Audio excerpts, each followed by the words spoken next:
Silver State Trains here. Thought I would do a quick video kind of showing the problem I'm having with this particular Kato SD70M, which I have put a different set of micro train couplers on that I had to physically cut the body, drill out the hole, and screw in these couplers. So they were sitting way too low when I first put them in, so I had to trim part of the top of the coupler hole to make them ride up higher, and I'm just having tons of problems.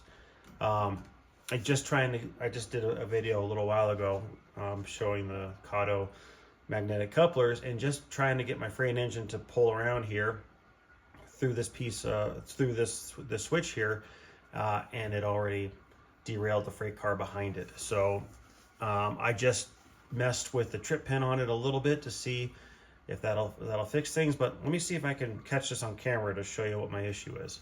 So let me bring in the freight car. Of course, it's going to be stuck. Let me go beat the crap out of this real fast. Hold on, please. All right, let's try that again. I'm going to bring it in with some speed. This is probably a little faster than I would typically run, but it seems to happen when it's going at a decent clip. So I'm at speed set 20. Haven't really warmed up the engine or anything. So let's see if it does it. Okay, it did not derail. Let's try it again. Do it at a faster speed. Again, I know this is not prototypical speed. Don't judge me. I'm just trying to illustrate the point because it seems to not really happen going slow. Well, actually, it has happened before in the past, but maybe I fixed it with this latest tweak I did to the trip pin. This speed's at 30, and it didn't derail. Did I fix it? So I still need to fix this this dead spot on my track just behind the cement factory. So I know one of your viewers mentioned actually replacing that piece of track as well as the suitcase connector. So I'm probably going to try both those because it slows down right on that track, and now it is stalled out, of course. So I think that's all I'm going to get. Well, I tried to show what happened, but maybe I fixed it with that trip pin. So I don't know if I can bring this in here. There it is. So as it goes through that frog right there, I'm having the car, the freight engine, the freight car that is directly behind the engine is jumping the rails there. I cannot for the life of me figure out what it is. My coupler height doesn't seem to be too low, too high. I can bring the engine in here so I can show you exactly where it's sitting, and you can let me know your thoughts. All right, well, there it is in all its glory. So it does seem to be sitting just a scooch low, if you will. So I don't know how well I can do this on camera, but so you can see it looks like right there is the top of the freight coupler, and then the Kato one is just maybe like a millimeter below that. So I might need to trim the body a little more and pick it up, is what it's looking like now that it's sitting here. So I don't know if it's sagging.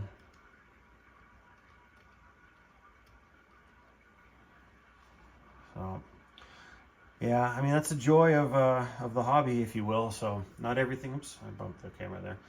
Not everything fits great out of the box. So it does, you know, things do need a little bit of work to get them in, but let me know you guys' thoughts. What's your experience with this? Because let me grab what I have. All right, so what I did put in these guys here, like I showed in a previous video, these are the 1015 ones, or the 001, 02, 003s. This is not the one that the Microtrains website says fits. The one that they said fit, those are the ones that were sitting super high, because the shank came out of the body of the engine there, and then the coupler is kicked up high. So I might need to maybe throw in a shim to kick it down, or I have to trim the body as well in the other direction and throw in some more shims. So no matter what, and that was the one that Microtrains says is made for these engines, and it's the same one for all of the Katos. or at least the Katos that I have. Let me see here. Let's see if I can get this on camera. So this is my NW2. I don't know if I can get in here. Let me point this up to the white wall. That might be better. Okay, there we go. So if you can see that the shank pretty much comes out of the body of the engine, and then the coupler is mounted way high. Where then on this one that I installed, where am I at? There we go. So this one here just kind of comes straight out, but I had to trim the body to get it in there. It's probably an awful shot, I apologize. So that one is sitting up much straighter, but then that had it mounted way too low out of the box. So I don't know. One's too high, one's too low. Where's the Goldilocks one? That's what I'm looking for. That one I can't find so far. But you know, if you have any advice, throw it in the comment section. I greatly appreciate it. I have not had any time to work on my track this past week. This weekend is Mother's Day, so my wife happens to be out. Kids are asleep, so I'm capitalizing on the time here. But I've been working on my yard all weekend, and I still have some more stuff coming tomorrow. So hopefully by next weekend, my life will be back to normal, and I can put a fork in this house and call it done. Because it's been probably about a year and a half of my life I've been spent working on this house, and I'm ready to be done. So anyhow, I'll stop flapping my gums here, but I did pick up a new engine. I picked up the Kato. It's an E8. It's in the day one scheme. I have not ran this yet. It's DC. I did not get the DCC version, so I got to get a decoder. But I bought this set, or this engine here, to run my my rainbow passenger car set that I have. So this will be the engine that's going to pull that. So I'm really looking forward to trying that out. And yeah, see, what else do I have going on? Let me show you one other thing I have going on. Let me get this set up. Give me 1 second. All right, let me show you something else I have going on here. So this is an engine that I picked up from my buddy Jerry. He has a guy that does work on milling frames and installing decoders. So this is one of his engines that he did that install on, and I had acquired it from Jerry, and I could not get it to run well at all. So my buddy Jerry sent it back to his buddy. He did some working on it, and it was running great on his layout. So let me show you what it's doing on mine. So I'm just going to show you here real fast. Maybe that's not a great shot. Sorry. Okay. So I have it going forward. Here's speed step 10. Here's speed step 20. Starting to move. There's 30. There's 40. So it's kind of struggling a little bit. There's speed step 10 in reverse. Then it cuts out. Could be my track. There's 30.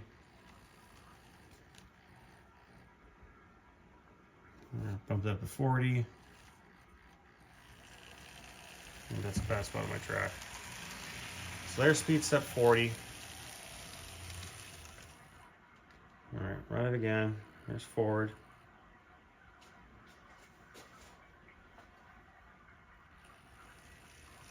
So there's 40. So it seems it's running a little bit better today than it was when I first got it back. But it's taken a lot of throttle. For example, let me get this one out of the way here. Does not like my track here. Okay, here you go. Oh, I didn't realize that my my Athearn stalled out. Figures. All right, let me bring my other one out here. So this is my other one.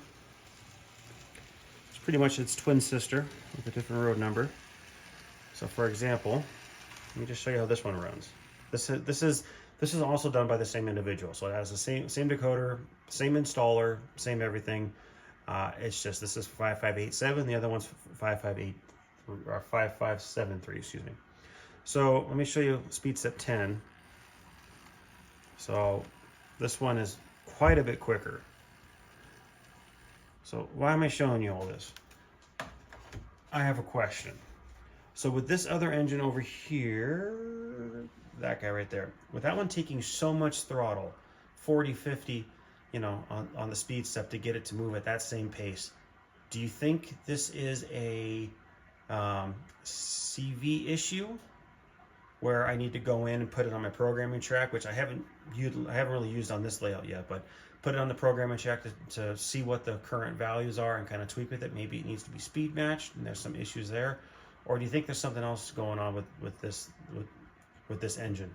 Kind of curious your thoughts. I have not experienced this before, so I'm curious. Please let me know in the comments if you have any tips or tricks for me, and maybe I'll make another video on that. But anyhow, I'll stop jammering, and yeah, I gotta get to work on this layout again. So soon, my yard's almost done. I have 2,500 pounds of flagstone being delivered tomorrow, which I have the joy of making a 50-foot long path. So yeah, good times. That's what I'm going to be doing this week. But anyhow, thank you all for watching. You guys have a good one.